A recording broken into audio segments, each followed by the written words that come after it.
Première épître de Jean, chapitre 4. Bien-aimés, n'ajoutez pas foi à tout esprit, mais éprouvez les esprits pour savoir s'ils sont de Dieu. Car plusieurs faux prophètes sont venus dans le monde. Reconnaissez à ceci l'Esprit de Dieu. Tout esprit qui confesse Jésus-Christ, venu en chair, est de Dieu.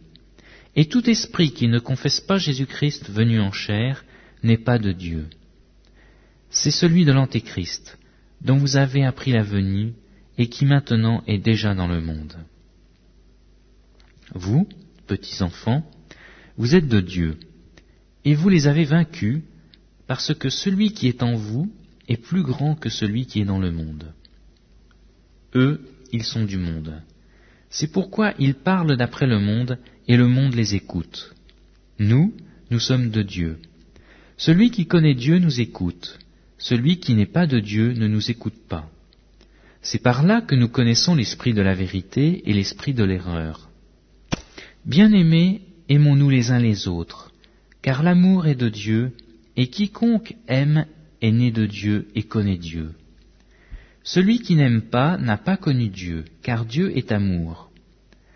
L'amour de Dieu a été manifesté envers nous, en ce que Dieu a envoyé son Fils unique dans le monde, afin que nous vivions par lui. Et cet amour consiste non point en ce que nous avons aimé Dieu, mais en ce qu'il nous a aimés et a envoyé son Fils comme victime propitiatoire pour nos péchés. Bien-aimés, si Dieu nous a ainsi aimés, nous devons aussi nous aimer les uns les autres. Personne n'a jamais vu Dieu. Si nous aimons les uns les autres, Dieu demeure en nous et son amour est parfait. Nous connaissons que nous demeurons en lui et qu'il demeure en nous, en ce qu'il nous a donné de son esprit. Et nous avons vu et nous attestons que le Père a envoyé le Fils comme sauveur du monde. Celui qui confessera que Jésus est le Fils de Dieu, Dieu demeure en lui et lui en Dieu. Et nous avons connu l'amour que Dieu a pour nous et nous y avons cru. Dieu est amour. Et celui qui demeure dans l'amour demeure en Dieu, et Dieu demeure en lui. Tel il est, tel nous sommes aussi dans le monde. C'est en cela que l'amour est parfait en nous, afin que nous ayons de l'assurance au jour du jugement. La crainte n'est pas dans l'amour, mais l'amour parfait bannit la crainte.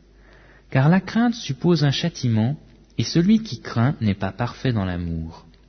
Pour nous l'aimons, parce qu'il nous a aimés le premier. Si quelqu'un dit « j'aime Dieu » et qu'il haïsse son frère, c'est un menteur.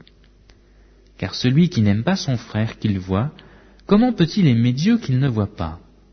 Et nous avons de lui ce commandement, que celui qui aime Dieu aime aussi son frère.